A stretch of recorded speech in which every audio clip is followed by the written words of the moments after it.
그래서 이렇게 아래에서 하는 걸 좋아해요. 여러분 교회만 아니라 큰 교회 가서도 제가 대회도 데려와서 해요. 예, 제가 편하니까. 편하죠? 네. 예, 아예 좋아요. 우리 김병선 교수 내외는, 우리 김병선 교수는 1974년도에 대학교 2학년 때, 1학년 때, 대학 1학년 때 만나가지고 지금까지 거의 50년을 붙어 살아요. 그래서 제자면서 친구고 버시고 그래요. 또 우리 김 교수는 국문학이 전공인데 성경을 얼마나 많이 연구했는지 성경을 가르치는 성경 선생이 또 되어 있고요. 예.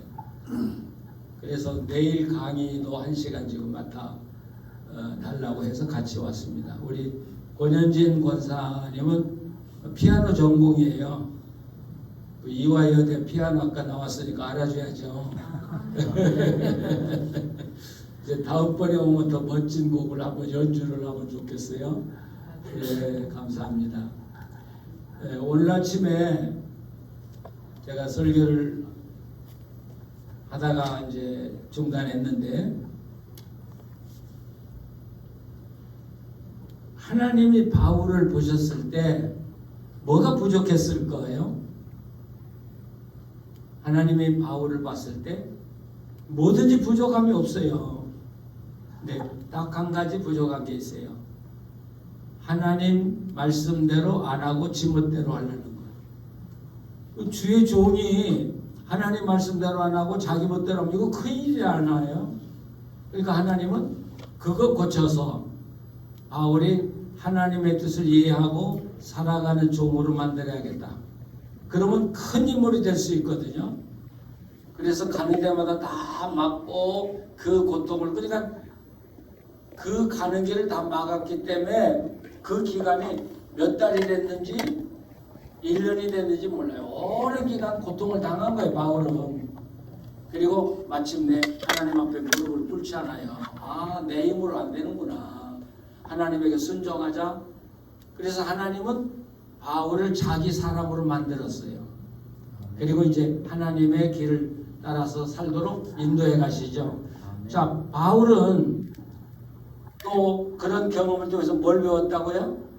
아, 나보다 나를 더 잘하시는 분이 하나님이로구나. 여러분보다 하나님이 여러분을 더 잘하셔요. 아셔요? 여러분의 앞날 미래까지 다 알고 계셔요. 제가 아침에도 이야기했지만 우리는 평면을 보고 살아요. 그러니까 맥힌 게 많아요. 하나님은 공중에서 우리를 보셔요. 그러니까 우리는 막혔어. 그런데 하나님은 아니야. 조금만 가봐. 그 고개만 넘으면 또 더 넓은 세상이 열려지잖아. 이게 하나님의 세계예요. 믿으십니까? 네. 그러니까 우리는 막혔으니까 염려해. 근데 하나님은 공중에서 모든 걸 보고 막힘이 없어. 그러니까 우리에 대해서 염려하지 않아. 그거 참 이상하네. 우리는 모르니까 염려하고 하나님은 모든 걸 아시니까 염려하지 않고 우리에게 나를 믿어봐라. 내게 맡겨봐라. 내가 너를 인도하마. 이게 하나님이에요. 바울은 그걸 깨달았어요. 자, 두 번째, 우리 사람은 내가 걸어간 모든 길을 다 알고 저번에. 근데 하나님은 우리의 미래를 우리 본인에게도 안 가르쳐 주지만 다른 사람에게 가르쳐 준 적이 없어요. 예, 그러니까 여러분이 내 미래를 알기 위해서 누구를 찾아가면 그건 하나님께 반역하는 거야. 그래서 구약에서 하나님이 제일 싫어한 게 뭐예요? 무당 찾아가는 거예요. 그 하나님 뭐라고? 야 이놈아, 내가 이렇게 멀쩡하게 있는데 나를 버리고 무당을 찾아가? 이게 하나님에게 얼마나 모욕이야. 그렇지 않아요? 지금 박 목사님이 아름다운 교회 당회장인데, 목사님인데, 교인이 박 목사님에게는 물어보지도 않고 의논도 안 하고 다른 교회 목사님만 찾아다니면서 묻고 다녔다면 어떻게 돼요? 아름다운 교회에서 쫓아내야 돼. 이 교회 교인이 아니야, 그건. 그렇죠? 그러냐, 하나님이 볼 때 얼마나 답답하고 얼마나 화가 나실 것 같아? 그래서 구약에도 하나님 버리고 무당 찾아다닌 사람은 다 죽었어요. 사울이 죽었죠. 또 여러 르호보암 그 아들이 죽죠. 하나님이 제일 싫어하는 거. 왜? 하나님은 여러분을 인도하는데 자신이 있어. 이 세상 끝날 때까지 인도할 자신이 있어. 그러니까 미리 안 가르쳐줘. 나만 의지하면 내가 매일매일 인도해 줄 테니까 걱정하지 마라. 누구만 믿어야 돼요? 내 말 믿어야 돼요? 하나님 말 믿어야 돼요? 내 말보다 하나님 말씀이 더 위대해. 예, 그러니까 미래에 대해서 걱정하지 마요. 하나님이 다 알고 계시고 어려움 당하면 어떻게 해결될 것인가, 어떻게 해결할 것인가 그분이 다 알고 계시니까. 그러니까 많은 분들이 그래, 내가 10년 후에도 건강할까? 그건 당신 목 아니야. 하나님 목이지 누가 알아요? 그렇죠? 아, 이거 정말 하나님 목이에요. 그거 그러면 하나님께 맡기고 오늘 편안하게 사는 거예요. 우리는요, 기쁘게 살고요. 아멘. 그래서 항상 기뻐하고 쉬지 말고 기도하고 범사에 감사하고 그런 것이 하나님 자신만 많으니까. 자, 그러니까 이제부터 이제 바울이 혼자 간 게 아니라 많은 그 동료들을 거느리고 다녔어요. 그래서 그 이제 그 바닷가에 사면초가 거기에 딱 갇혔는데 그때 비로소 바울이 뭘 해요? 하나님께 묻고 기도하기 시작하는 거예요. 하나님, 저를 왜 여기까지 인도하셨습니까? 네, 우리가 성경을 보시면 그날 이 드로아라고 하는 것은 여러분이 드로아 목마라는 말을 들어보셨죠? 바로 거기를 이야기해요. 드로아 목마. 그게 그 당시에는 고대 왕국이었어요. 근데 이 드로아에 가서 하나님께 이제 기도했는데 우리가 어떻게 생각할 때 드로아에 도착한 날 기도했더니 하나님이 응답을 주셔서 마게도냐로 건너가라고 했다는 것으로 생각하기 쉬워요. 근데 학자들은 보통 일주일간은 바울이 기도했을 거라고 봐요. 그러니까 그냥 기도한 게 아니라 그 먼 과정을 노력하는데 막고 또 노력하는데 막고 또 노력하는데 막으니까 이 드로아에 와서 바울이 지쳐서 탈진이 된 거예요. 얼마나 힘들었으면. 그러니까 하나님, 이제 난 모르겠습니다. 하나님 이제 인도해 주십시오. 아마 그랬을 거라는 거죠. 자, 일주일 동안. 그러니까 그때야 비로소 하나님이 개입하셔서 마게도냐 사람을 시켜서 꿈의 환상 중에 마게도냐로 건너오라고 부르시는 것이죠. 그걸 보고 바울은 뭘 깨달아? 아, 하나님이 나를 마게도냐로 부르시는구나. 그래서 묻지 않고 기쁨으로 배를 타고 유럽으로 건너갔대. 예. 바울의 태도가 바뀌어졌어요? 안 바뀌어졌어요? 바뀌어졌잖아요. 왜? 하나님을 분명히 알았어. 그전에는 다메섹에서 만나긴 했어요. 성령 충만 받았어요. 근데 아직 하나님을 어떻게 따라 사는지는 몰랐어, 바울이. 근데 그 과정을 통해서 아, 하나님하고는 이렇게 살아야 되는구나 하고 알고 나서부터는 하라는 대로만 하면 쉽지 않아요. 저도 하나님을 깨닫고 나서 시골교회 갔던 이야기인데 하나님을 깨닫고 나서 아, 하나님하고 함께 사는 데는 서둘 필요가 없고 염려할 필요가 없고 걱정할 필요가 없고 그분에게 맡기고 그냥 하라면 하고 하지 말라면 안 하면 돼요. 그래서 제가 이렇게 건강한 이유는 그 하나님하고 그렇게 편하게 사니까 걱정이 없잖아요. 제가 스트레스 받는 거 딱 하나요. 설교하기 전에는 스트레스를 엄청 받아요. 그렇게 평생 설교했는데도 지금도 스트레스를 받아요. 그 외에는 저는 스트레스 받는 일이 없어요. 죽음이 오늘 온다고 그래도 저는 걱정하지 않아요. 그건 하나님 거야. 내 것이 아니니까. 그러니까 마게도냐에서 부르신다고 생각하니까 하나님이 우리를 글로 부르는구나. 그런데 우리가 지금까지 보아온 대로 바울의 머리에는 유럽이 없어요. 그렇죠?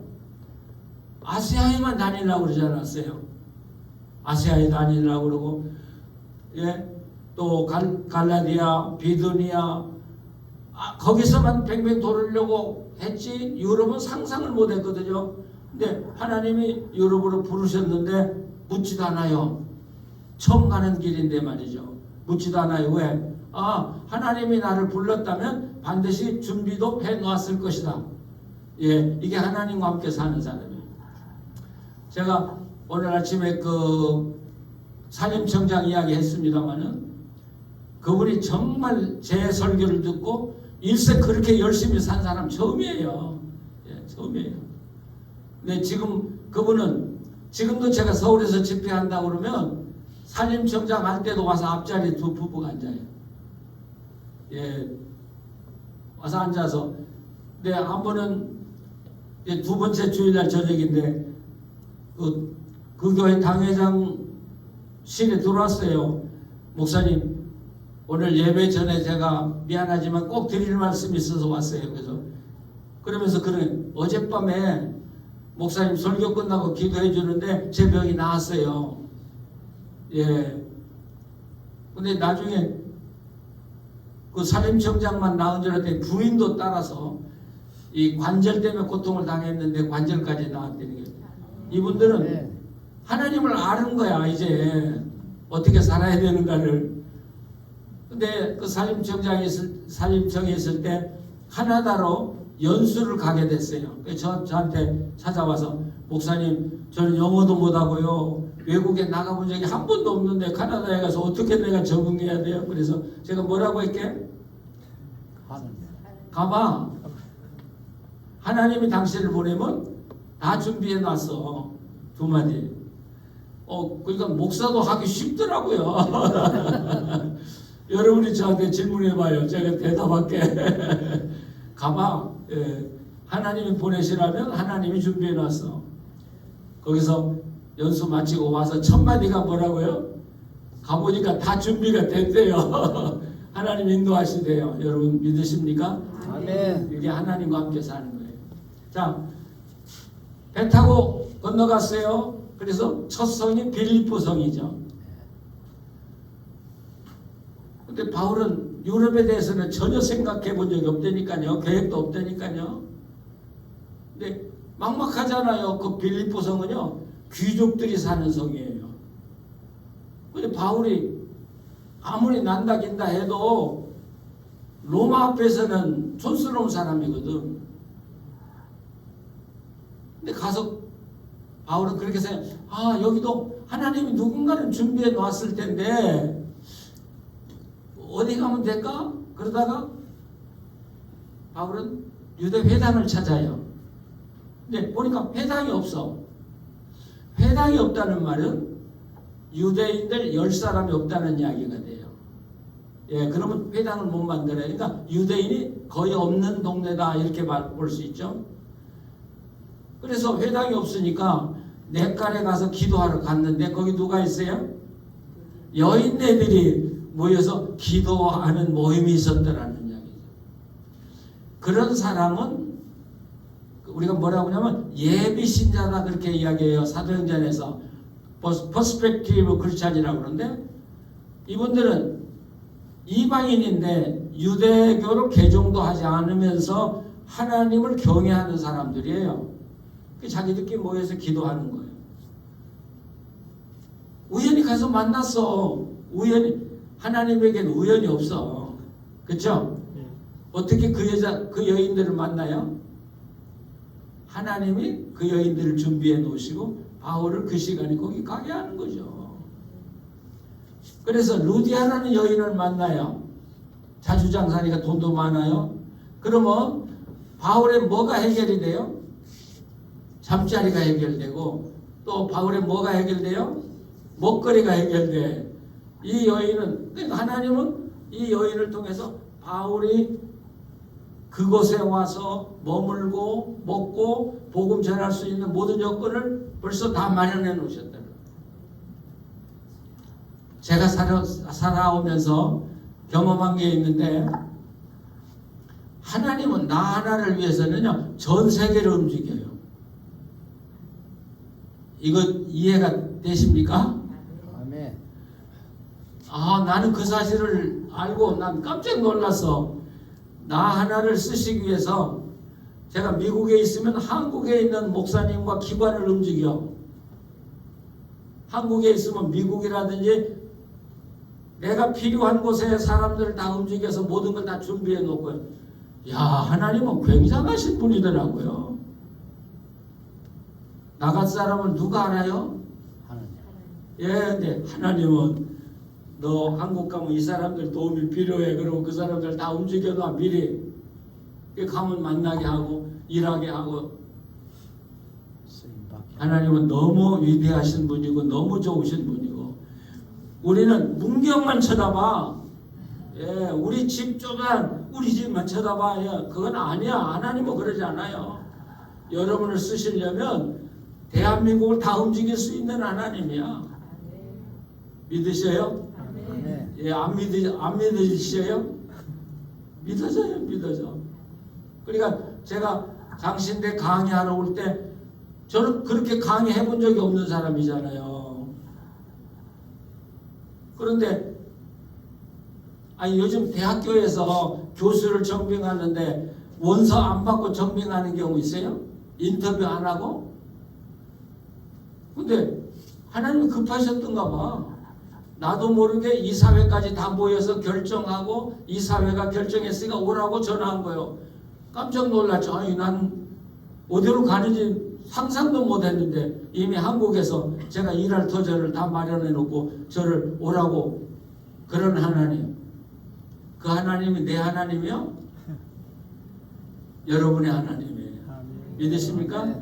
여러분의 하나님이에요. 나의 하나님. 그러니까 나의 하나님이에요. 이제 막 신앙이 쑥쑥 잘하신다. 예, 나의 하나님. 그 하나님을 믿고 살려면 대담해야 돼. 담대해야 돼. 모험을 해야 돼. 모험. 아멘. 예. 근데 하나님 의지하고 사는 게 가장 큰 모험인데 가장 확실한 모험이야.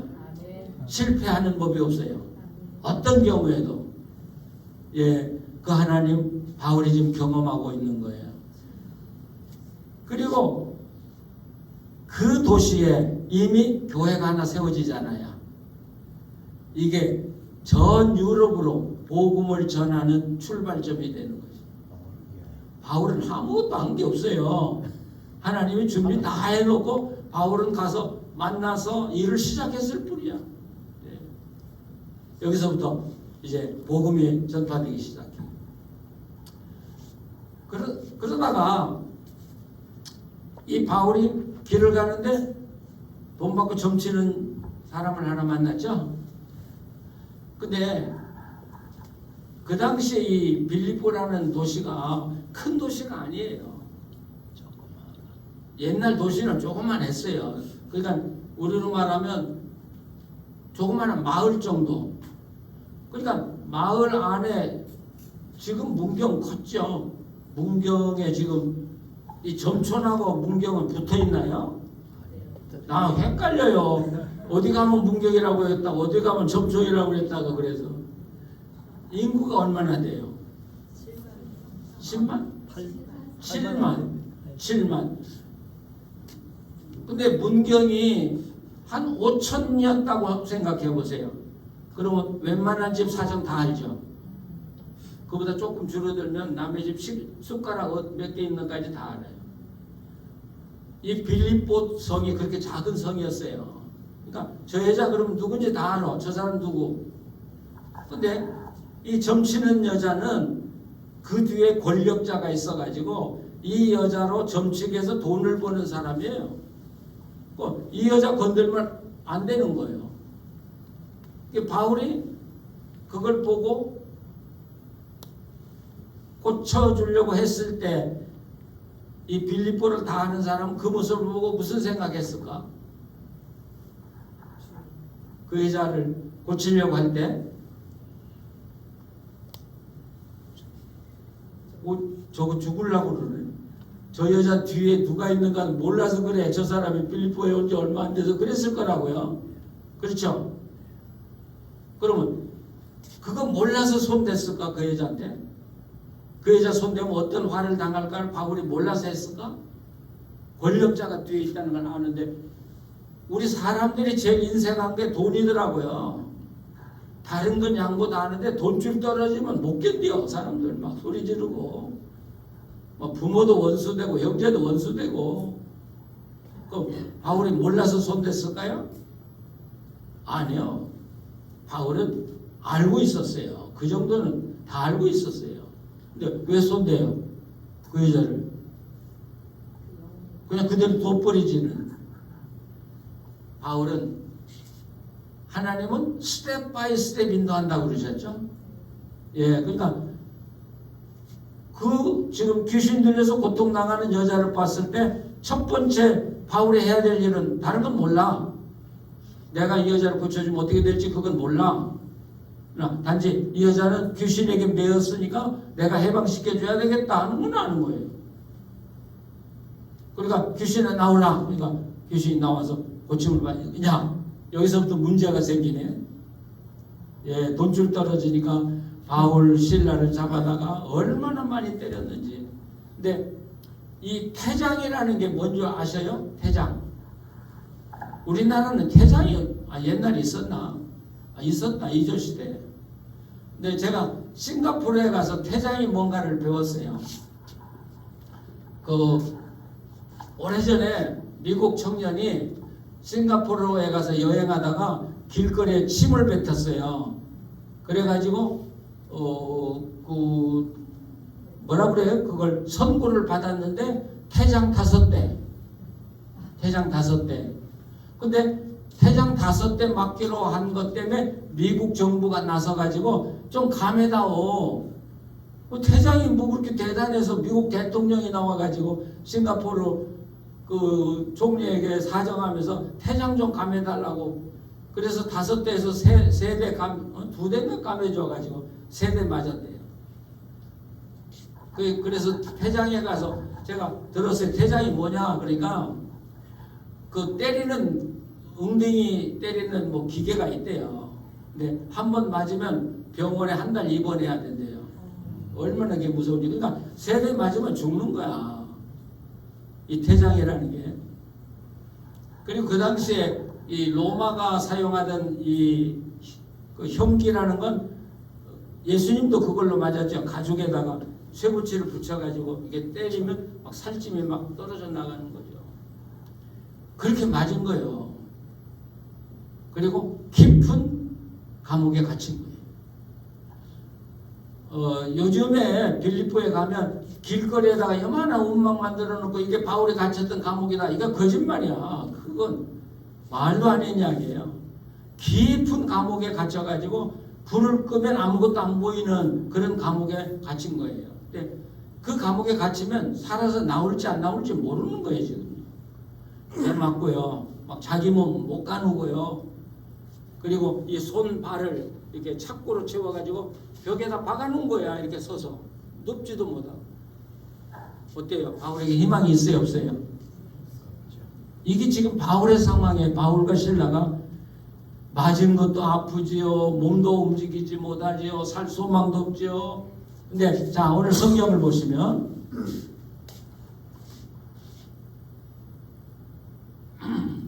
24절 한번 보시죠. 24절, 25절 같이 한번 읽어보세요. 그가 이러한 명령을 받아 그들을 깊은 옥에 가두고 그 발을 착고에 든든히 채웠더니 한밤중에 바울과 실라가 기도하고 하나님을 찬송하며 죄수들이 듣더라. 자, 여기 한밤중에 이 발에 착고를 든든히 채웠더니 한밤중에 바울과 실라가 기도하고 하나님을 찬송했다. 근데 여기서 제가 주목하는 것은 기도하고 찬송했다는 단어예요. 근데 기도했다는 단어도 현재형이에요. 그러니까 기도가 계속 진행, 한 번 딱 했다는 게 아니라 기도가 계속 진행이 됐다는 이야기예요. 또 찬송한다는 것도 현재 진행이에요. 그럼 이상하지 않아요? 기도도 현재 진행이고 찬송도 현재 진행이고 이게 무슨 말이에요? 쉬지 않고. 이런 것이 우리 한국말로 해석할 수가 없는 그런 이야기예요. 이분 몇 개요? 하나인데 기도하고 찬송이 이쪽은 기도 나오고 이쪽은 찬송 나와요? 야, 그 어떻게 생각하세요? 지금 뭐 생각이 떠오르신 것 같아. 볼리야 나오죠. 성령이 줘야 나오죠. 예, 그래요. 이게 성경에 참 멋있는 표현이야. 그러니까 기도가 먼저인지 찬송이 먼저인지 어느 게 먼저인지 모른다는 거예요 지금요. 그러니까 기도했다 찬송했다 기도했다 찬송했다고 표현을 하고 있다면 지금 이 찬송은 어떤 찬송이냐 말이에요. 바로 그 단어가 이 바울이 찬송한 마음이 어떤가를 지금 표현하고 있는 거예요. 아무 걱정이 없는 거야 지금 바울은. 그렇게 맞고 착고에 채워가지고 감옥에 갇혔는데도 거기 나올 희망이 없는데도 바울은 아무 걱정이 없는 거예요. 뭔만 있어요? 기쁨만 있는 거예요. 기쁨만.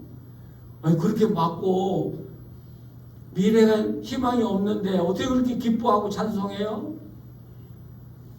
앞에서 뭘 깨달았다고요?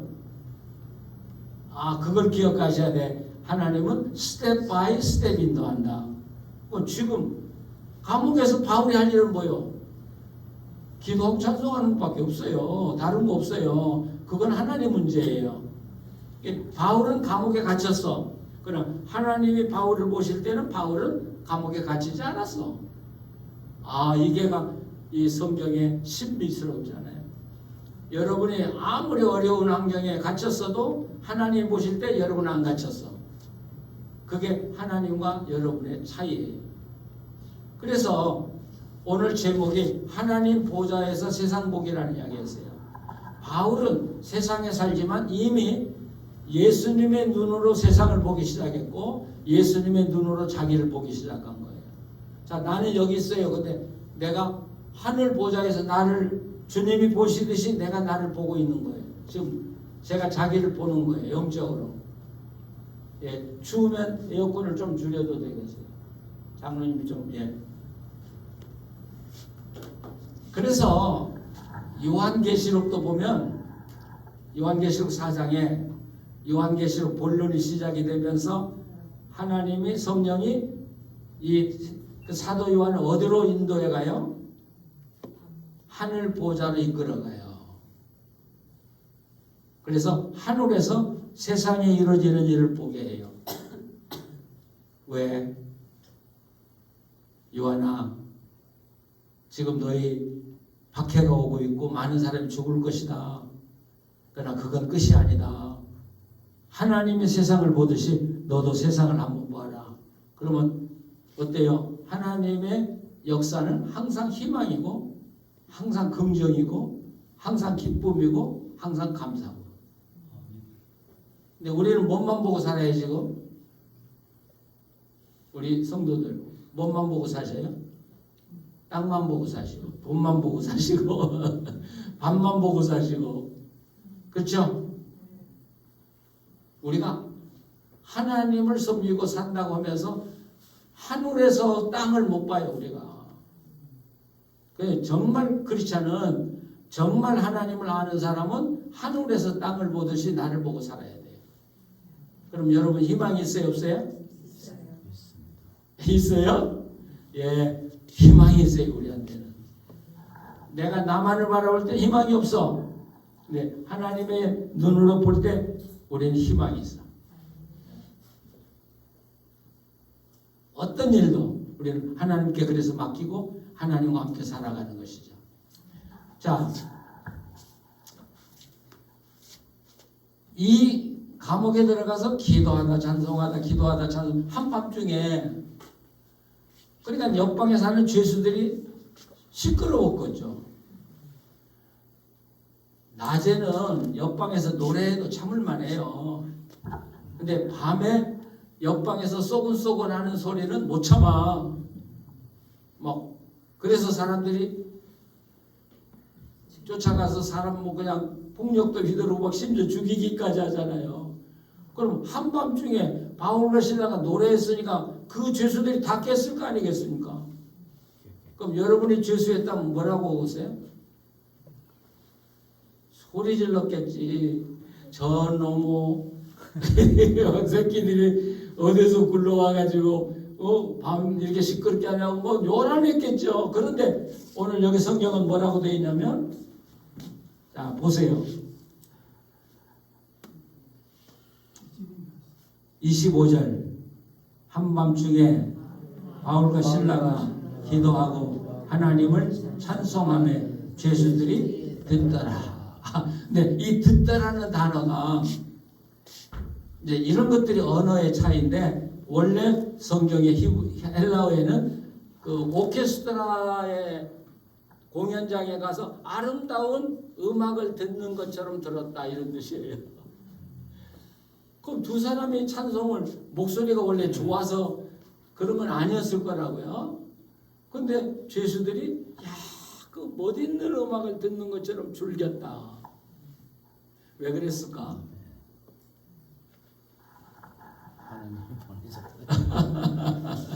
그렇죠. 음악이라는 게 꼭 목소리만은 아니잖아요. 그 속에 감동이 왔을 때 음악은 또 다르잖아요.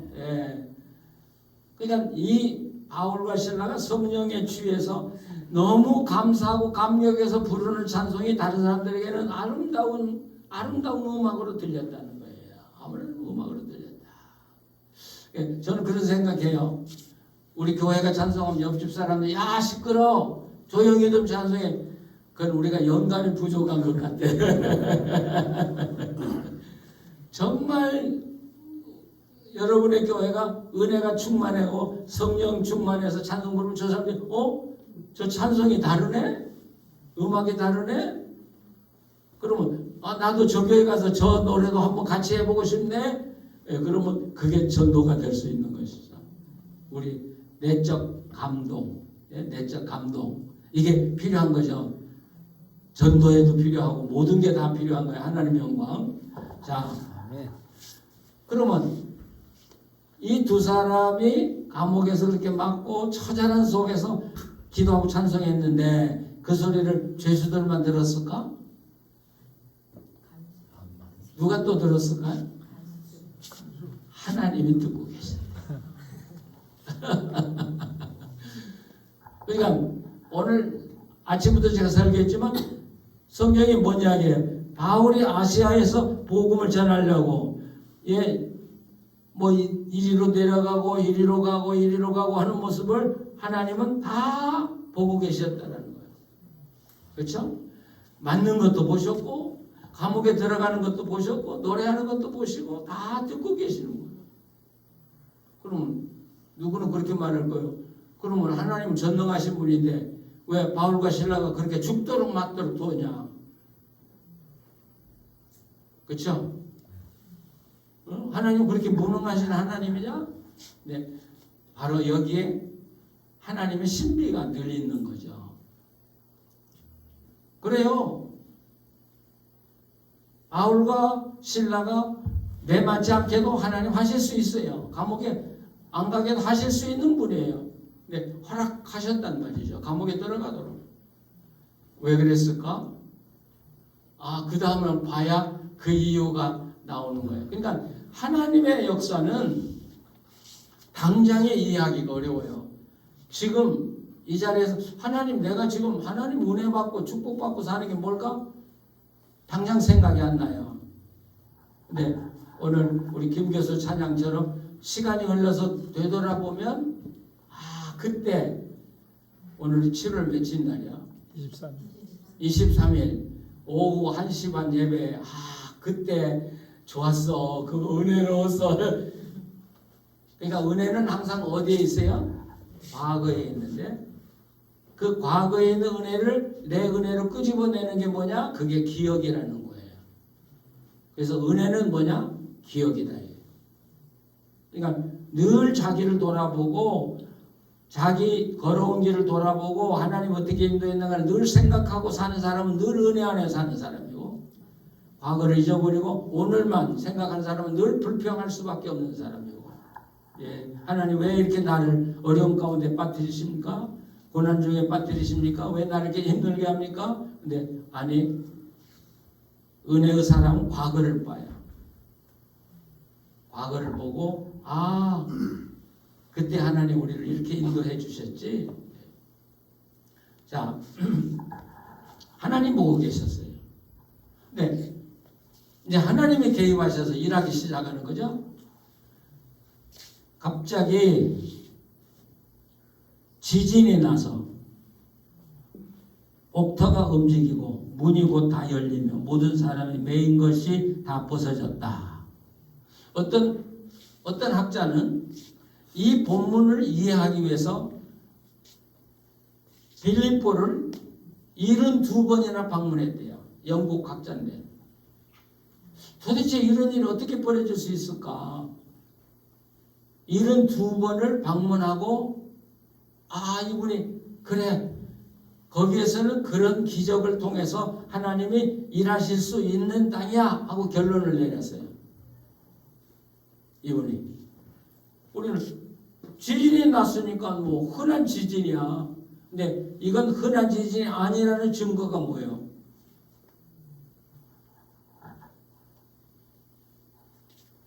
지진이라고 그러는데, 그럼 뭐 하나님은 기적이 일으킨 게 아니라 지진이 나가지고 우연히 해방이 됐네, 그렇게 말할 수 있는데, 이것은 그런 기적이 지진이 아니라 하나님이 일으킨 기적이라는 걸 우리가 뭘로 알 수 있어요? 예? 예, 지진이 났다고 해서 이게 풀어지진 않지, 그렇죠? 예, 이게 풀어졌단 말이에요. 이게 예, 발의 착고가 풀어졌단 말이에요.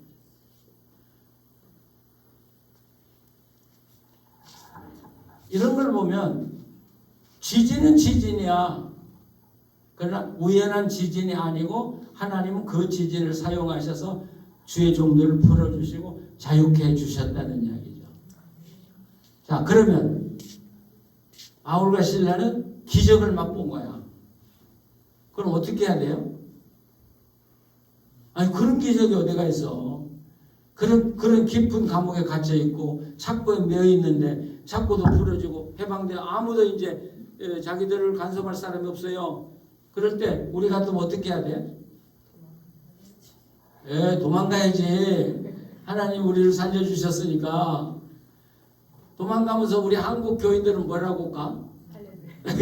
잘하는 할렐루야, 하나님 우리 해방시켜줬다. 그래서 도망가야 돼. 그게 정석이야. 근데 바울과 실라는 도망을 안 가요. 그냥 그 캄캄한 불이 다 꺼져가지고 앞뒤가 전혀 보이지 않는 감방에 그냥 있는 거예요. 왜 그랬을까? 왜 그랬을까? 자, 아까 한 대답이 이제 여기서 나오죠. 왜 그랬을까? 하나님이 누군가를 알기 때문에, 하나님이 우리를 어떻게 인도하시는가를 알기 때문에, 나를 여기서 착고해서 풀어주셨다면 그 다음 단계 하나님 하실 일이 뭘까? 우리는 하나님의 기적이야, 할렐루야 하고 그 다음부터 간증 다니면 또 그렇잖아요. 네, 하나님과 함께 사는 사람은 그렇잖아요. 그렇게 뭐 그 기적이 있다고 해서 그걸 자랑하고 그러잖아요. 도리어 영적인 일일수록 속에 비밀로 담아야 돼요, 여러분. 예, 그래서 저는 누가 이렇게 병으로 아팠다가 기도했는데 나았다고 그래 막 떠벌리면 전 못하게 해요. 영을 발산시키지 마라. 영의 힘을 축적해라. 예, 그럴 때 하나님은 그 영적인 힘을 사용할. 그래서 우리가 해쁘게 하나님의 기적을 행하셔서 내가 이렇게 됐다 그렇게 이야기하는 거 아니에요. 하나님이 나한테 이렇게 말씀하셨다 그런 이야기는 섣부르게 이야기하는 거 아니에요. 절대로 안 해요. 한국교 요즘에 성령 팔아 도둑질하는 놈들 참 많대요. 어젯밤에 성령님이 말씀인데 당신한테 가서 1,000,000원 빌리라고 그랬어. 그러니까 성령님이 빌리라고 해서 줘야 돼. 그런데 그럼 또 성령님이 주라고 했어야 찔찔매고 또 주어. 그럼 빼먹고 도망가. 여러분 그런 사기꾼들은 한국교회가 너무 영적으로 너무 가볍고 얕고 그래요. 그래서 속기도 잘하고 그런 하나님 절대 아니야. 아주 합리적이고 조직적이고 질서의 하나님이에요. 바울과 실라는 자랑하지 않아요. 소리치지 않아요. 그냥 기다리고 있는 거야. 하나님 어떻게 하실지. 자, 그 다음부터 뭐가 나와요? 하나님의 단계가 시작이 돼요. 간수가 보니까 안 도망가고 있거든요. 자결하려고 하니까 우리 여기 있다. 그러니까 누구 불러와요? 교도소 소장을 불러와. 예, 소장. 그렇잖아요. 소장님, 죄수들이 안 도망가고 있습니다. 근데 제일 큰 건 지진이 난 게 무서운 게 아니라 죄수가 도망간 게 큰일이야. 교도소장은 죄수 도망가면 책임을 자기가 다 져야 돼요. 그러나 지진 난 건 지진 났으니까 우리가 어떻게 할 수 없다 그럴 때 그건 아무 책임이 없어. 예. 그러니까 교도소장 불러다가 바울과 실라 보여주니까 무릎을 꿇잖아요. 무릎을 꿇. 예. 자기 집에 모시고 가서 씻겨주고 밥 대접하고 그리고 선생님 우리가 어떻게 해야 구원을 받겠습니까? 예, 우리에게 좀 길을 가르쳐 주시오. 밥 싸가지고 다니면서 전도해도 어려울 땅인데 말이죠. 그 고위층 관리가 다 펴놓고 집안 식구 다 모여놓고 감옥에 일하는 사람 다 모여놓고 설교해달라. 말씀 좀. 전도가 얼마나 쉬워. 이 설교해보면요.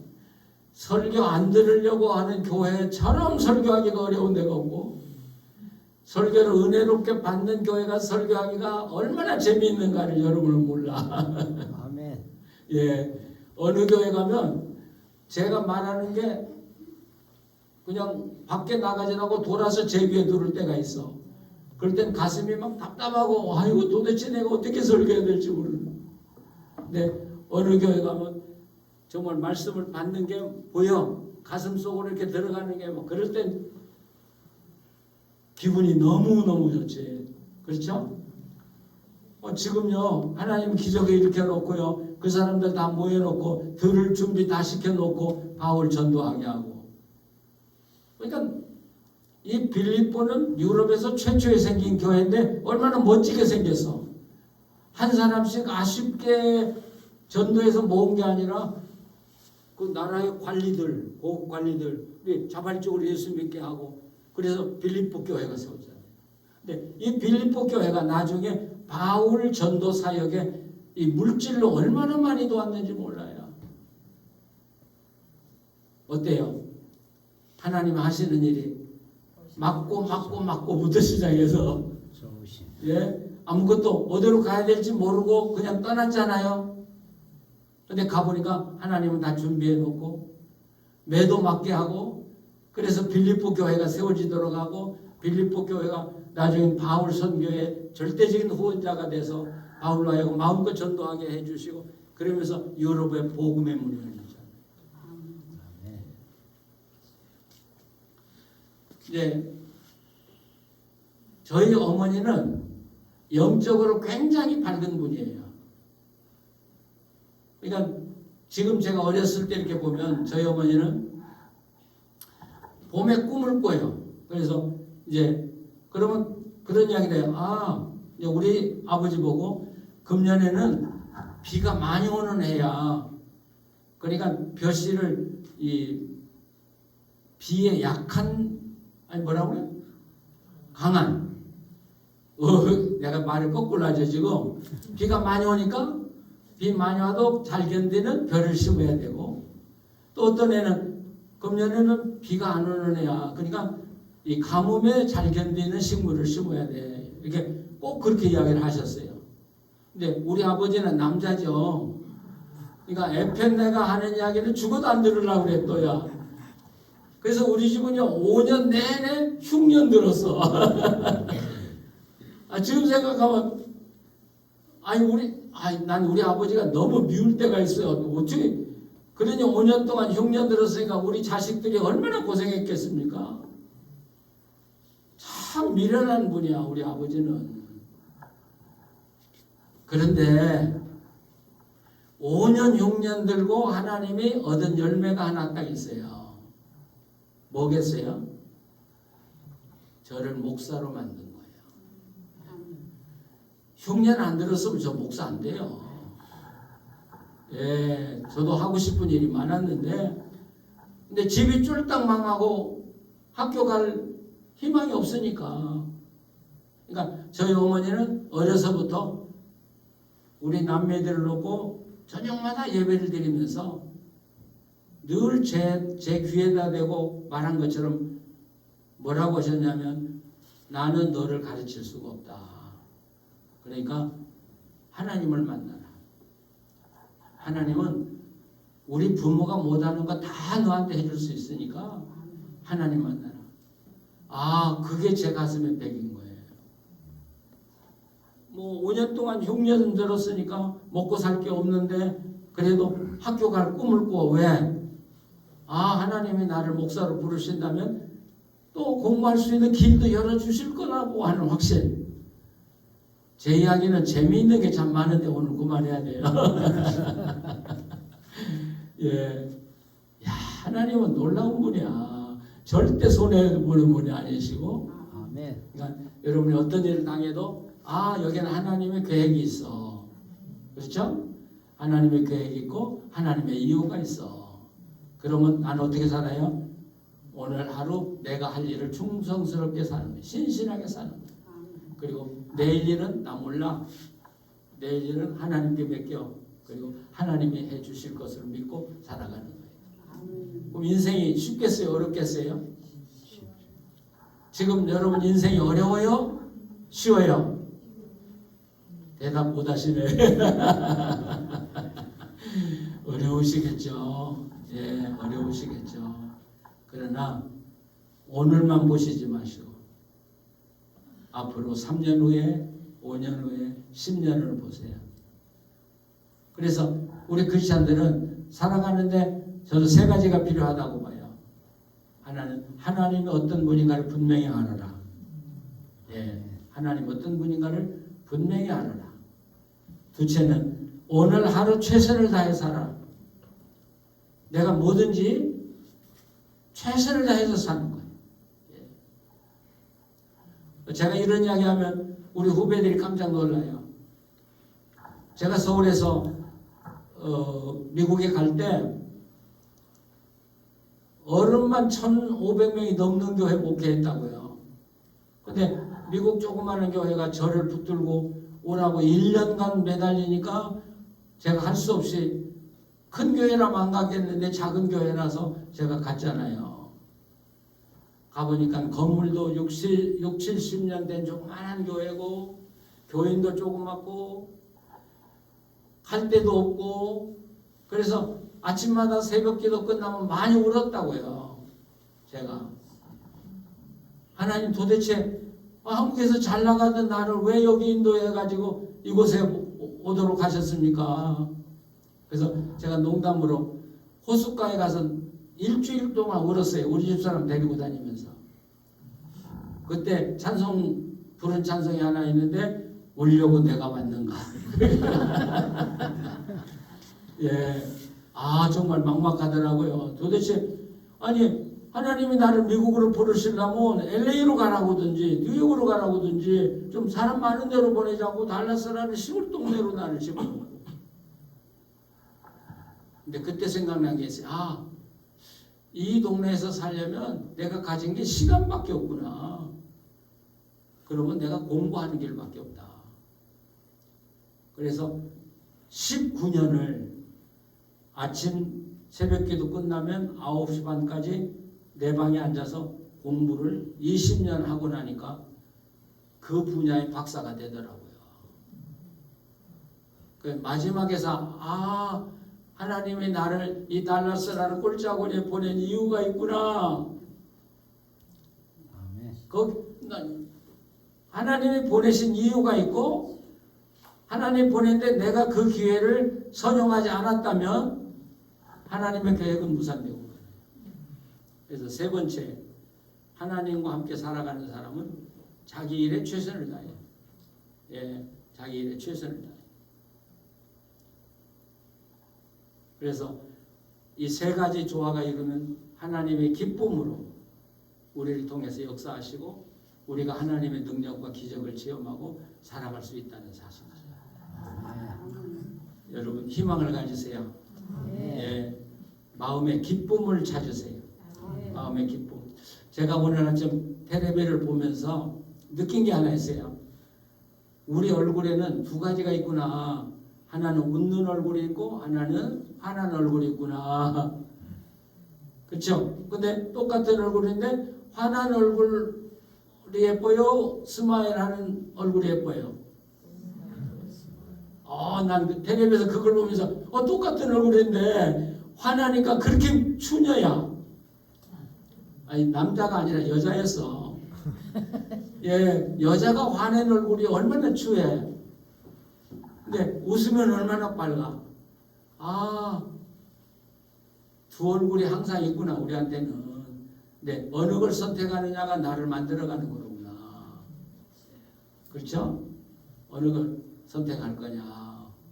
우리는 항상 하나님 편을 선택하면 감사하고요. 하나님 편 선택하면 기쁘고요. 스마일이고요. 여러분 아무리 어려워도 웃고 사시면 형통해요. 그런 사람 옆에는 가고 싶고 도와주고 싶어. 근데 짜증내는 사람은 난 옆에 가고 싶지 않아. 목사지만. 그러면 아무도 못 도와. 하나님은 사람을 통해서 나를 돕는 거지 기적으로 하늘로 해서 떨어져지는 거 아니거든요. 사람. 그래서 내가 항상 웃음을 담고 감사와 기쁨을 담고 살면 하나님도 기쁘시고 사람도 기쁘고 나를 돕도록 할 사람이 많아질 수 있고 하나님은 하나님 하시고자 원하는 역사를 이루어 가실 수 있다. 자, 믿으시죠? 이제부터 그렇게 살아가시기 바랍니다. 예, 기도하시겠습니다. 하나님 감사합니다. 문경의 아름다운 교회 세워주시고 지금까지 한 날 한 날 최선을 다해서 살아오게 해주신 것 감사합니다. 또 많은 성도들 모이게 하시고 한 마음으로 주님을 섬기고 또 말씀을 사랑하면서 말씀 따라 살게 해주시니 감사합니다. 하나님 오늘 우리가 들은 말씀대로 하나님 신뢰하고 하나님 어떤 분인가를 잊지 말고 그리고 하나님이 인도하는 대로 한 걸음 한 걸음 걸어가면서 늘 하나님 앞에 웃음과 기쁨과 감사를 드리며 살아가는 성도들 되게 하여 주시옵소서. 아멘. 예수님의 이름으로 기도합니다. 아멘. 아멘.